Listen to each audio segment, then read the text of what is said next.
सादिकाबाद का Bakhtawar memorial hospital है, वहाँ पर गुज़िश्ता रोज़ बड़ा एक हैरत अंगेज़ वाक़या आया। अकल उससे दंग रह गई। वाक़या ये हुआ कि एक 10 माह की बच्ची थी, बड़े दिनों से उसके पेट में दर्द था, तो उसकी जब तबीयत ज़्यादा ख़राब हुई तो उसको हॉस्पिटल लेके आया गया। तो डॉक्टर्स ने कहा कि बच्ची की अल्ट्रासाउंड करवाया जाए। जब अल्ट्रासाउंड करवाया गया तो उसमें डॉक्टर्स ने कहा कि इस बच्ची के पेट में ना एक झिल्ली है, रसोली है एक।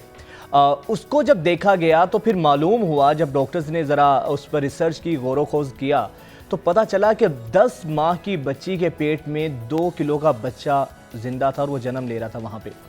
तो डॉक्टर्स को बहुत हैरत हुई, ये हुआ कैसे। और समझ से बाहर है ना कि 10 माह की बच्ची है और फिर 2 माह का बच्चा, 2 किलो का बच्चा उस बच्ची के पेट में है, 10 माह की सिर्फ बच्ची के। अब ये वाक़या क्या हुआ, जिन डॉक्टर साहब ने ये ऑपरेशन किया, डॉक्टर मुश्ताक अहमद साहब, वो इस वक्त हमारे साथ मौजूद हैं। उनसे पूछते हैं कि इस वाक़े की हकीकत क्या है। बहुत शुक्रिया sir, welcome to news morning. Sir ये बताइएगा, एक 9-10 माह की बच्ची और उस बच्ची के पेट में बच्चे का होना, सर इस वाक़े में क्या हकीकत है? आपने तो खुद ये ऑपरेट किया है, मामला है क्या सर? बिस्मिल्लाहिर्रहमानिर्रहीम। एक्चुअली ये बच्ची जो है ना 9 महीने की नहीं, ये बच्ची 10 महीने की है। 9 महीने से ये तकलीफ़ में थी। जब ये 1 महीने की थी तब से ये बहुत ज़्यादा रोने की वजह से मुख्तलिफ़ डॉक्टरों के पास इसके पेरेंट्स इसको लेके जाते रहे हैं, जो प्रॉपर तशख़ीस नहीं हो सकी, क्योंकि ये बहुत ही रेयर एक कंजेनिटल एनॉमली है, जो बहुत रेयर होने की वजह से तशख़ीस प्रॉपर नहीं हो सकी। जब ये मेरे पास आई तो ये 10 महीने की थी और इसको पेट में दर्द को जो है 9 महीने गुजर हो चुके थे। मेरे एग्जामिनेशन पे इसको पेट में रसूली और पानी की थैली फील हुई, तो मैंने इसको रेडियोलॉजिस्ट के पास भेजा अल्ट्रासाउंड करवाने के लिए। तो अल्ट्रासाउंड वाले ने कंफर्म बताया कि एक रसूली है और साथ पानी की थैली है, जिसमें 800 साढ़े 800 सीसी के करीब पानी भी है। और उन्होंने रेडियोलॉजिस्ट ने फर्दर इन्वेस्टिगेट का एडवाइस भी किया, होना भी चाहिए था, लेकिन लिमिटेड रिसोर्सेज की वजह से हम इसके सीटी स्कैन या MRI नहीं करवा सके। और हमने प्लान किया ऑपरेशन का। दौरान ऑपरेशन हमने जब बच्ची का पेट ओपन किया तो हमें जो है ना हैरत हुई कि एक बच्ची के पेट के अंदर ही फीटस ग्रो कर रहा था, जिसको हमने बड़े एहतियात से और बड़ी सर वैसे ये तो मेडिकल की दुनिया का देखा बड़ा एक अनोखा सा केस है। डॉक्टर साहब फिर ये बताइएगा कि इस केस को, इसमें तो बहुत ज़्यादा कॉम्प्लिकेशंस होंगी, आपने रिजॉल्व कैसे किया फिर इस केस को? हाँ जी, ये केस असल में ये इसकी तशख़ीस लेट होने की वजह से ये बच्चे जो हमारे पास आते हैं, इसका हल सिर्फ़ और सिर्फ ऑपरेशन ही है, जब भी तशख़ीस हो जाए। तो प्रॉपर तशख़ीस तो नहीं थी, हमने तो इसको एज़ अ रसूली, पेट के रसूली करके खोला, तो ये हम जो फीटस मिला और हमने अल्हम्दुलिल्लाह इसका ऑपरेशन करके इसकी रसूली वगैरह जो है ना अच्छा सर ये बताइएगा कि ये जो 9 माह की है, इसके पेट में बच्चा है या कोई बीमारी है, ये मामला है क्या आपने इसकी तशख़ीस की है, डायग्नोज क्या हुआ सर फिर?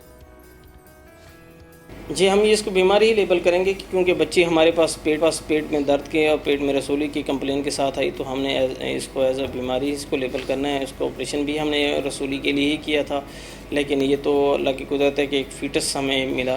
तो ये बीमारी असल में जुड़वा बच्चों के प्रोसेस का एक हिस्सा है, एक तरीक़ाकार है, जिसमें जुड़वा बच्चे की पैदाइश के दौरान जो है या अफजाइश के दौरान एक जुड़वा बच्चा माँ के पेट के अंदर से गायब होके बच्चे के पेट के अंदर जो है ना ग्रो करना शुरू। डॉक्टर साहब ये बताइएगा कि दुनिया में अब तक कितने ऐसे अनोखे केसेस, तो कहा जाता है, ये हमने सुना है कि 5 लाख में से कोई एक केस ऐसा होता है। सर कितने केसेस अब तक ऐसे रिपोर्ट हो चुके हैं पाकिस्तान में या दुनिया भर में?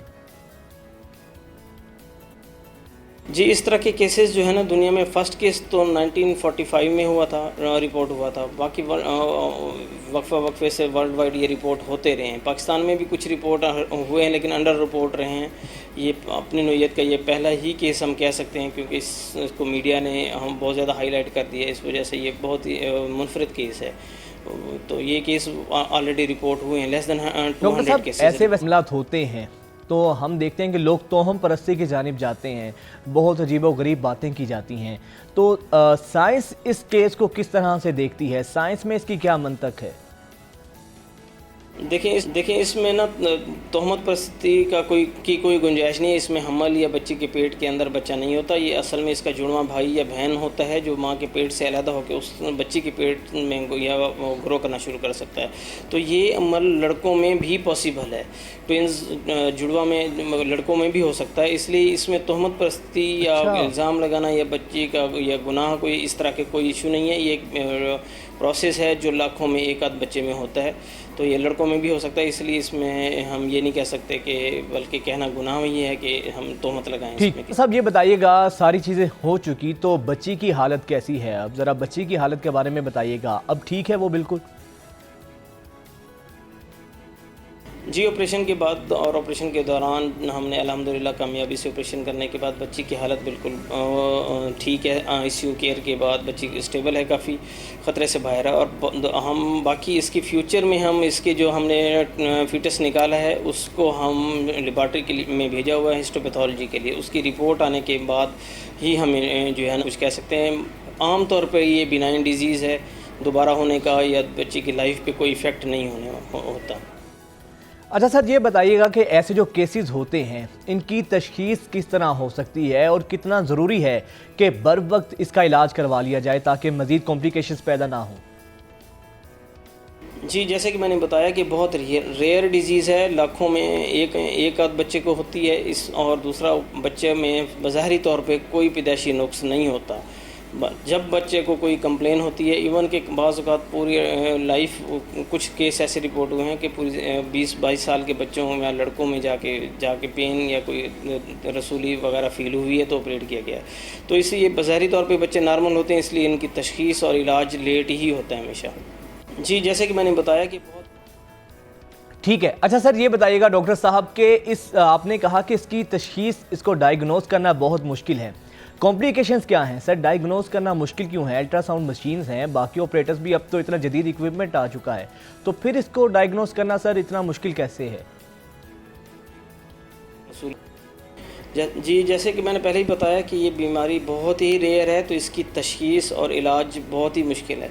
जैसे ही कोई कंप्लेन के साथ होता है तभी जब इसको हम डायग्नोज भी कर सकते हैं और प्रॉपर ऑपरेट करते होते हैं।